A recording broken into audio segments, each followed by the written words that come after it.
Hi, it's John from Inflow Education and welcome to the May newsletter. Today I'll be talking about motivation and the decision-making process.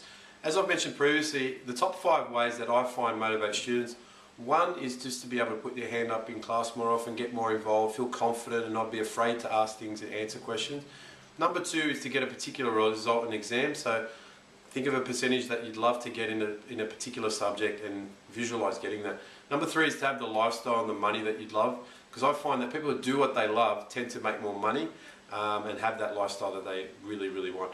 Number 4 is to have freedom of choice. So a lot of kids don't know exactly what they want to do, and that's okay, but knowing that the more I study, the more choices I'll be presented with at the end of Year 12 tends to motivate some kids.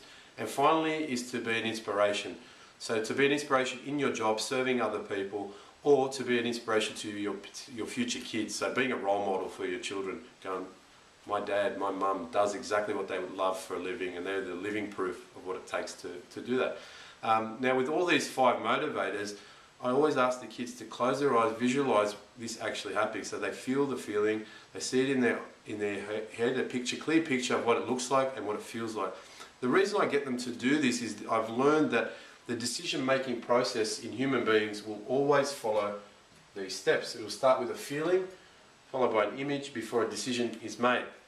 So an example of this would be, next time you're going out to a party, you're going to go through your wardrobe, you're going to pick up some clothes, you'll try them on, you go, oh, this feels alright. Then you'll go stand in front of a mirror, oh, this looks good.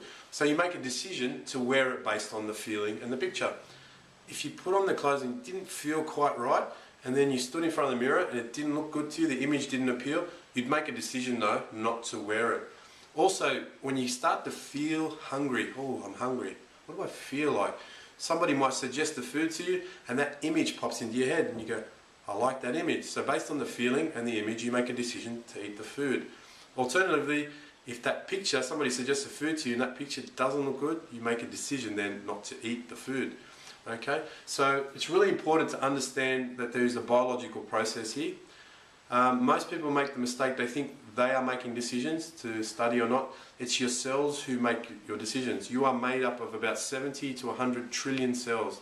So what most students are doing is feeding their cells a very bland food, but that's all they know. So imagine this, you just feed your cells buttered toast and your cells only think that there is only buttered toast in the world. And by that I mean, they keep feeding them this energy, I'm not good enough, I'm not smart enough, it doesn't matter what I do, I'm not good enough. And that's what they keep feeding their cells.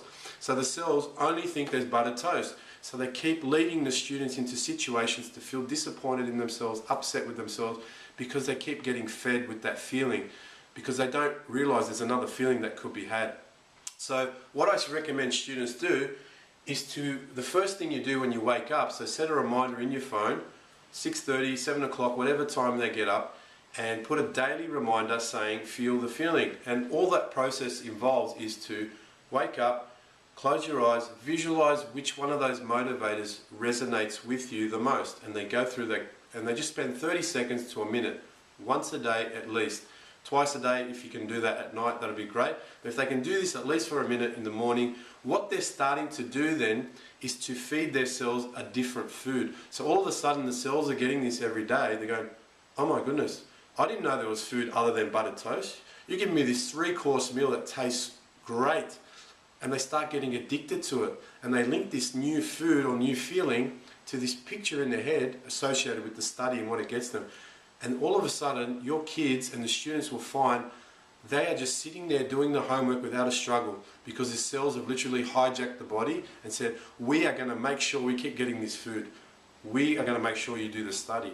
So as you can start to see that you need to convince yourselves that there's a reason, there's a really great feeling associated with studying and achieving your goals. I hope this has been of benefit to you. Remember to learn well, laugh often, and live a balanced life. I look forward to speaking with you soon.